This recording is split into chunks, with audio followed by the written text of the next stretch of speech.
Bonjour à toutes et bienvenue dans C'est pour une copine, le podcast des femmes faites par une femme. Je suis Brenda Boucris, fondatrice d'Attitude Séduction, chef d'entreprise, experte en amour et en relations hommes-femmes, et j'ai aidé quelques 500 000 personnes à devenir plus ambitieuses, plus alignées et plus séduisantes. Avec C'est pour une copine, je vais t'accompagner à partir à la recherche de ta féminité, de ta sensibilité, pour t'aider à te séduire, te réinventer et t'épanouir comme tu le mérites. Je vais te parler de ces sujets souvent tabous qu'on ne t'a pas vraiment appris à l'école. Je vais te parler d'amour, de séduction, de sexualité et bien sûr d'estime de soi. Alors que tu sois confortablement assise dans ton canapé, en train de courir un Starbucks à la main ou encore dans ton métro quotidien, je t'invite à oublier le monde pendant quelques minutes et on se lance dans l'épisode du jour. 4 attitudes que tu penses positives à bannir en 2023. Bonjour les filles, j'espère que vous allez bien. Et oui, vous l'avez compris, aujourd'hui on va parler des habitudes un peu bullshit que beaucoup de personnes ont finalement dans le développement personnel et que j'estime très malsaines, que j'estime complètement à l'opposé des valeurs, en tout cas que beaucoup de coachs comme moi essaient de vous transmettre. Et pourtant qui sont extrêmement rassurantes, hein. J'étais la première à les faire avant. Et vous allez voir que, à mon avis, ça va pas mal vous étonner. C'est bien touchy ce qu'on va voir aujourd'hui. C'est bien dans les tabous. Et c'est important qu'on en parle, en fait. C'est important qu'on en parle parce que je vois trop souvent ces habitudes-là, ces courants de pensée-là chez des jeunes filles ou des jeunes hommes qui pensent que c'est normal alors que c'est tout l'opposé, justement, d'un bon développement personnel. Alors qu'on pense que c'est ce qu'il faut faire. Mais vous allez sûrement mieux le comprendre avec ce que je vais vous partager là. Parce que la première habitude que j'ai envie que vous bannissiez cette année à tout jamais, c'est de penser que l'ego est ton ennemi. Je le vois partout ça. Je le vois partout, le côté l'ego c'est mon ennemi, il faut bannir l'ego, il faut tuer l'ancienne version de soi-même parce que maintenant on est des meufs hyper confiantes, non. Ça marche pas comme ça et je vais même aller plus loin. Pour moi, c'est une énorme connerie. Parce que vouloir détruire son ego, ce serait l'équivalent de vouloir détruire un enfant qui hurle dans un magasin parce qu'il a peur. Sauf que vous pensez pas qu'il a peur, vous pensez qu'il veut juste un jouet. Sauf qu'il a juste envie d'être écouté et qu'il a peur d'être abandonné. Et en fait, ce qu'il faut comprendre, c'est que l'ego fait partie de nous et tout ce qui fait partie de nous veut notre bien. C'est juste que l'ego, c'est la partie de nous qui est drivée par la peur constante de mourir.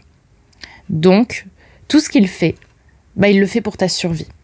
Il le fait parce qu'il fait du mieux qu'il peut, en fait, pour que tu vives le plus longtemps possible et le plus en sécurité possible. Et le problème, c'est que si tu lui expliques rien, il fait n'importe quoi, l'ego. L'ego, si tu ne lui dis rien, si tu fais en sorte de ne pas l'éduquer, l'ego, toute sa vie, l'ego risque de te mettre dans des positions hyper délicates, il risque de te faire perdre peut-être l'amour de ta vie parce que tu n'oseras pas être vulnérable avec lui. Mais pourquoi ? Parce que l'ego pense que la vulnérabilité, c'est la mort. Donc l'idée, c'est pas de vouloir détruire son ego, c'est d'accepter d'être vulnérable avec lui et d'expliquer qu'être vulnérable, ce n'est pas se tuer. Et le problème, c'est que quand on fait ça, quand on est dans ce travail de « je veux détruire mon ego », déjà on pense qu'on va devenir un sage, alors que pas du tout, c'est pas comme ça que ça fonctionne. C'est une colocation en fait entre plein de parties de toi-même. Et l'ego est une de ces parties. Donc le problème, c'est que plus tu détesteras une partie de toi, plus tu ne t'aimeras pas en fait, plus tu t'éloigneras de l'amour de soi. L'amour de soi, le véritable amour de soi, c'est arrêter de voir une partie de soi comme un ennemi, comme un adversaire, mais bien de tout voir en nous comme un partenaire. Mais évidemment, c'est rassurant de penser comme ça, parce qu'on pense qu'on peut détruire une partie de soi, et donc on n'a pas à se montrer vulnérable. Alors que toutes les parties de nous veulent encore une fois notre bien. Quand on est dans une position hyper compliquée avec un mec et qu'on a juste envie de se barrer parce qu'on se dit que c'est un connard et qu'il n'avait pas à nous parler comme ça, en nous disant qu'il était occupé et qu'il ne pouvait pas être avec nous, en réalité, ce qu'on a vraiment envie de dire, c'est « tu m'as fait de la peine, tu m'as fait souffrir parce que là, j'aimerais juste que tu sois avec moi parce que moi, j'ai envie d'être avec toi et que j'ai peur d'être seule et j'ai peur que tu m'abandonnes. » Mais non, parce que du coup, on n'a pas envie de montrer ça, parce qu'en montrant ça, on a l'impression qu'on va être faible, et donc l'ego va contrer ça. Alors qu'en réalité, quand on va exprimer à l'ego ce qui est vraiment important pour nous, à savoir la vulnérabilité et le fait de se prioriser soi, alors on arrive à s'approcher encore plus de l'amour de soi. Mais c'est pas un travail facile, c'est beaucoup plus facile de vouloir réduire son ego à néant. Mais réduire son ego à néant, c'est réduire aussi un petit peu l'enfant intérieur qui est en nous, et c'est l'opposé de l'amour de soi. Donc déjà, comment tu te sens par rapport à cette première habitude ? Est-ce qu'elle te parle ? Est-ce que tu la sens Est-ce que tu sens que c'est quelque chose qui t'inspire ? Est-ce que tu sens que c'est quelque chose que tu as vécu ? Voilà, commence déjà à faire un premier point dessus. Parce que je sais que c'est un sujet qui est important. Ensuite, on arrive à la deuxième habitude. La deuxième habitude, c'est l'habitude du fait d'être en résistance. Et là, ça rejoint la première habitude. Alors là aussi, c'est très touchy, parce que être en résistance, c'est lutter contre une partie de soi. Par exemple, quand on va débuter un régime et qu'on va arrêter le sucre, par exemple, on va être en résistance. On va être en résistance parce que on a un peu le sentiment d'être de soi-même contre soi-même. C'est le mental contre l'inconscient. Donc quelque part, c'est là, par exemple dans le cas de l'arrêt du sucre, c'est la toi qui a envie de manger du sucre parce qu'elle en a toujours mangé versus la toi qui est maintenant une femme confiante et qui pense qu'elle peut résister au sucre. Alors évidemment, on ne peut pas toujours faire tout ce qu'on a envie de faire. Il y a parfois un travail de résistance qui doit se faire, mais dans la plupart du temps, le problème de la résistance, c'est qu'il est dans le conscient. C'est que la résistance, c'est encore une fois une lutte. On se pense adversaire. Et du coup, le conscient pense qu'il résiste. Et il résiste contre quoi ? Il résiste contre l'inconscient. Et le problème, c'est qu'entre le conscient et l'inconscient, c'est toujours l'inconscient qui gagne. Tout ce qui se passe en toi, il l'est pour ton bien. D'accord ? On en revient là-dessus. Mais en fait, si tu cherches à détruire ou à casser une partie de toi qui a toujours fait comme ça et qui pense que si tu fais pas comme ça, tu vas mourir, elle prendra toujours le dessus. Parce que tu ne l'éduques pas à comprendre pourquoi c'est bien pour elle d'arrêter le sucre. Tu es juste dans un travail de résistance et tu prends pas forcément de plaisir à manger différemment. Et le problème, c'est que cette partie de toi qui va chercher à l'extérieur de quoi nourrir son intérieur, en fait, c'est une partie de toi qui a besoin d'exprimer quelque chose et qui n'arrive pas à le faire autrement qu'en mangeant. C'est un appel, en fait, cette nourriture. Et si tu lui enlèves ça, elle va paniquer parce qu'elle ne sait pas comment est-ce qu'elle peut agir autrement. Et l'idée, c'est pas de la faire taire. L'idée, c'est de la faire parler autrement. Et ça, c'est un travail qui se fait justement par de la thérapie, par un travail de coaching, par l'amour de soi. Donc, rappelle-toi de ça. Tout ce qui se passe en toi est pour ton bien. Et plus tu vas vouloir résister, plus tu vas finir, en fait, dans tous les cas, à repasser dessus. Parce que quand le travail n'est pas fait dans l'amour, il est fait dans la peur. Et quand le travail est fait dans la peur, elle finit toujours par prendre le dessus et par te remettre dans tes mauvais travers. C'est pour ça que les gens se remettent à fumer. C'est pour ça qu'après un régime, on perd 3 kilos, on en reprend 10. Parce qu'on va essayer de rattraper le temps perdu, parce que l'inconscient est toujours plus fort que le conscient. Donc plutôt qu'être dans cette méthode, il y a une méthode qui est une méthode d'éducation, de travail, de vulnérabilité, qui peut prendre du temps, mais qui est la seule qui, dans le temps, est nécessaire pour apprendre à profondément s'aimer. Donc si tu as envie de te ruer sur cette boîte de gâteaux, c'est parce qu'une partie de toi pense que tu en as besoin et le fait pour ton bien. Alors plutôt que de ne pas se respecter, il faut se comprendre. Donc, il faut venir rassurer la partie de toi qui a besoin de ça. Donc, concrètement, plus tu es en résistance, moins ça marche. Donc, qu'est-ce que tu peux faire, toi, aujourd'hui, dans ta vie, pour arrêter, justement, d'être dans cette résistance ? Quelle partie de toi a besoin de s'exprimer ? Quelle partie de toi passe par l'extérieur pour te faire passer un message intérieur ? Et qu'est-ce que cette partie de toi veut te dire ? Donc, pose-toi sur un bureau, prends un papier, prends un crayon et écris, en fait. Écris ce qui te passe par la tête. Écris tes émotions, parce que je te le rappelle, mais tout en toi veut ta reconnaissance. Pour se libérer, une émotion, elle n'a pas besoin d'être comprise, elle a besoin d'être reconnue. C'est quand elle est reconnue, c'est quand tu reconnaîtras ce que cette partie de toi a besoin d'entendre, que tu seras plus du tout attiré par le vice que tu as, comme, la clope, la bouffe, l'alcool, etc. C'est juste un moyen de fuite, en fait. Donc voilà, déjà, dis-moi si ça te parle aussi, si ça fait sens pour toi. La troisième habitude que j'ai envie de te partager, c'est l'habitude du culte de la perfection. Et là aussi, on est dans du pur développement personnel toxique. En fait, quand on rentre dans le développement personnel, et je tiens à le préciser, j'étais la première à faire ça, d'accord ? On a envie de tout changer. On a envie d'arrêter de fumer, de faire Miracle Morning, de faire du sport. Et en fait, on a juste envie d'être parfait. On a envie d'être cette nouvelle version de nous-mêmes qui, en fait, par conséquent, par dommage collatéral, va écraser les versions imparfaites de nous-mêmes qu'on a été par le passé.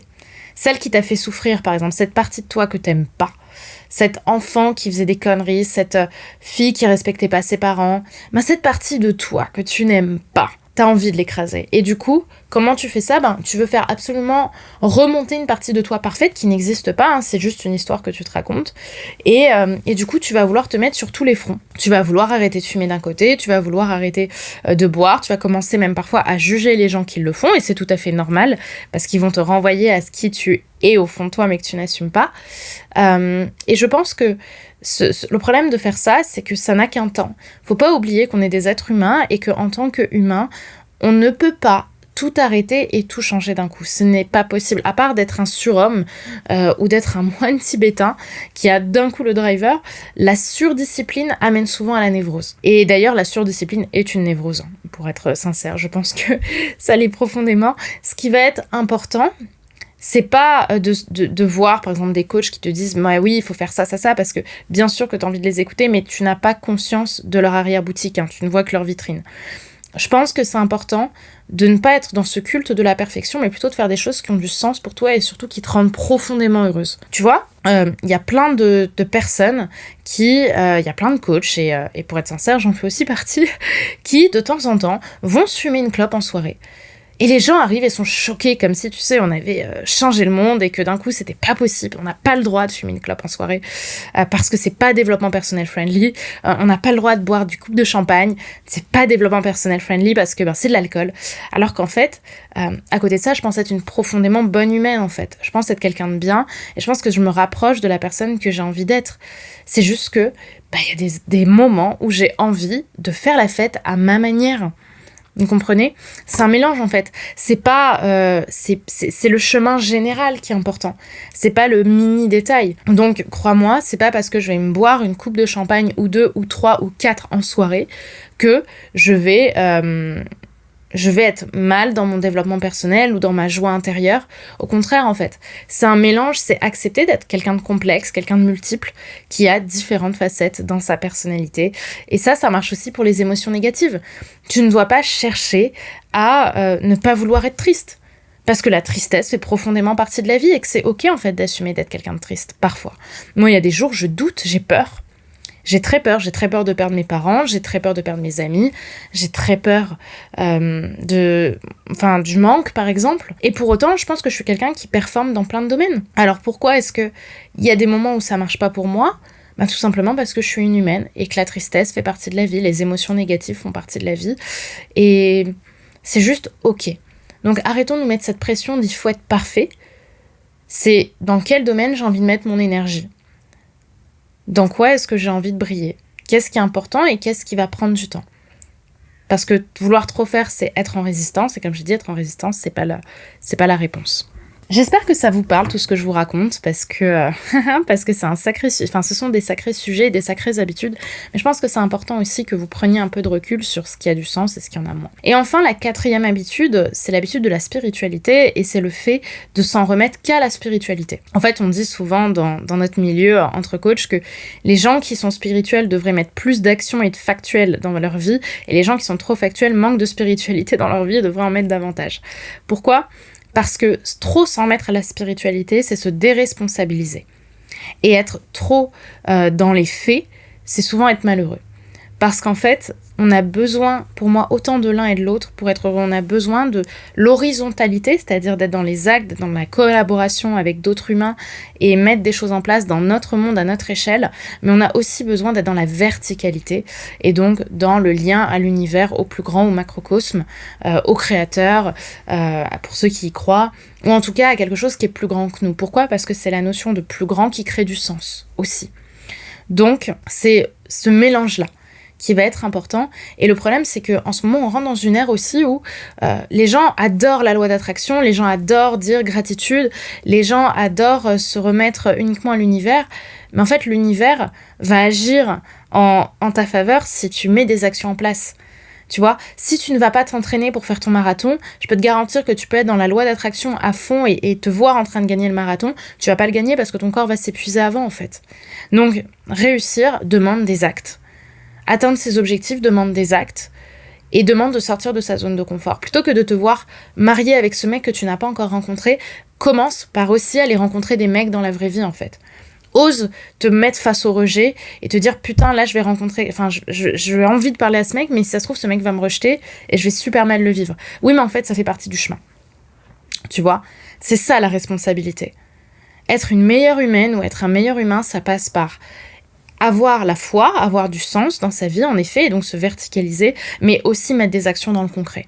Parce que sans action, il n'y a pas de résultat. Donc voilà, les deux sont aussi importants. Et je sais que l'action fait peur, c'est l'action qui nous sort de notre zone de confort, mais finalement, c'est l'action qui va aussi te permettre, grâce et aussi drivé par l'amour que tu auras dans ta spiritualité et dans le sens que tu vas donner à tes actions, que ces actions, à la fin, payeront.